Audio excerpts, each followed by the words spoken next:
اس وقت ہم کھانا پیک کر رہے تھے جو کہ ہاسپٹلز میں جائے گا اور فیملیز میں جائے گا. یہ رمضان کا مہینہ ہے تو لنچ کے ٹائم پہ زیادہ فلو نہیں رہتا, لیکن افطار کے ٹائم پہ ہم 300 350 کبھی 400 لوگوں تک کھانا پہنچاتے ہیں.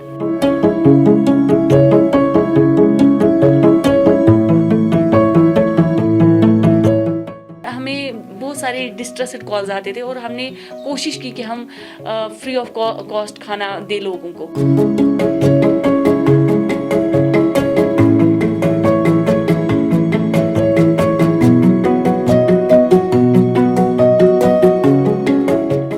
جو خبر اردو ہے, انہوں نے ہمارے ٹفناو پہ ایک سٹوری کی تھی اس وقت جب ہم نے ٹفناو کو سٹارٹ کیا تھا. تو آپ لوگوں کا شکریہ کہ آپ نے اس وقت بھی ہمیں اس ٹفناو کو آگے لینے میں مدد کی, سپورٹ کیا.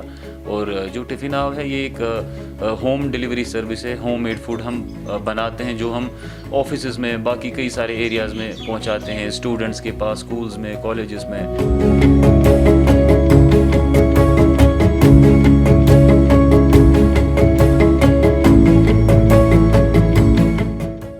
ڈاکٹر سے ایڈوائس لیتے ہیں کہ کیا یہ کیونکہ ہمیں بھی ابھی ہم اویئر ہو رہے ہیں, کیونکہ فرسٹ ویو میں اتنا زیادہ اویئرنیس نہیں تھی, سیکنڈ ویو میں اب اویئرنیس ہو رہی ہے. تو ہم بھی ڈاکٹر سے مشورہ لے کے یہ کھانا بناتے ہیں. پیور ہوم میڈ ہے, without any colours, without any artificial flavours. پورا ہم پیکیجنگ میں دیتے ہیں, یہ نہیں کہ دینے کو دینا ہے تو کچھ بھی دے دو. تو پورا ہم خیال رکھتے ہیں کہ مٹن دے رہے ہیں, چکن دے رہے ہیں, چکن کی ڈفرینٹ ریسیپیز دے رہے ہیں, مٹن کی ڈفرینٹ ریسیپیز دے رہے ہیں, ایک ہی کھانا ریپیٹ نہیں کر رہے ہیں روز روز. تو بالکل کوانٹٹی کا خیال رکھا جاتا ہے, کوالٹی کا خیال رکھا جاتا ہے.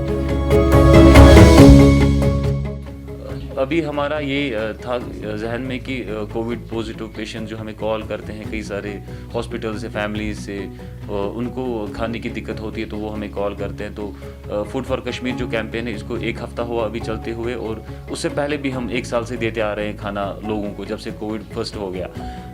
لیکن اس وقت مسئلہ یہ ہے کہ زیادہ زیادہ لوگ پازیٹیو ہو رہے ہیں, پوری کی پوری فیملی پازیٹیو ہو رہی ہے, ہاسپٹلز میں رش بڑھ رہا ہے. تو ہمیں بہت زیادہ ڈسٹریسنگ کالز آنے لگی تھی 1 مہینے سے تقریباً. تو ہم دیتے رہے تھے لوگوں کو کھانا, اور کوئی جو پیسہ نہیں دے پاتا تھا اس وقت ہم ان کو دیتے تھے کھانا کہ کوئی مسئلہ نہیں, آپ پیسے مت دیجیے. تو لیکن پھر لوگ بولتے تھے کہ آپ کو یہ کنٹینیو کرنا چاہیے, ایسے بہت سارے نیڈی لوگ ہیں. تو دین ہم نے ایک کیمپین سٹارٹ کی جس کا نام فوڈ فار کشمیر ہے, اور جس میں ہمیں کافی زیادہ اچھا سپورٹ ملا لوگوں کو, جس کی وجہ سے ہم یہ کر پا رہے ہیں. ادروائز اگر لوگوں کا سپورٹ نہیں ہوتا تو یہ بالکل بھی ممکن نہیں تھا.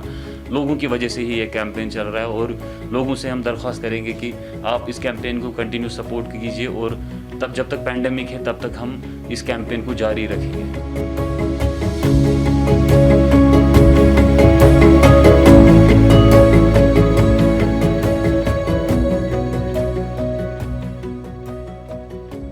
کنٹینیوسلی فری کھانا پرووائڈ نہیں کر سکتے تھے, لیکن ہم یہ سروس بند بھی نہیں کرنا چاہتے تھے. ہم چاہتے تھے یہ کنٹینیو رہے.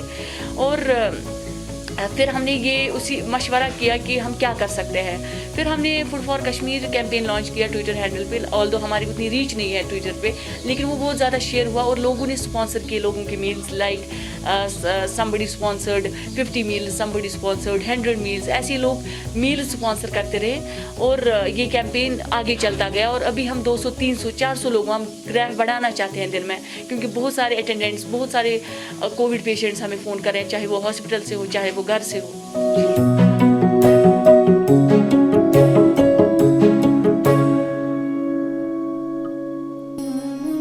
Haemophilia society of Kashmir haemophilia میں مبتلا مریضوں کے علاج و معالجہ, باضابط کاری اور کفالت کے لیے سرگرم ہے, جو موجودہ حالات میں مذکورہ مریضوں کو ہر ممکن مدد کرنے میں مصروف ہے. لہٰذا ادارہ وادی کشمیر کے غیور عوام سے گزارش کرتا ہے کہ اپنی صدقات و زکات ادارے کے دیے گئے اکاؤنٹ نمبر میں جمع کر کے اجر عظیم پائیں.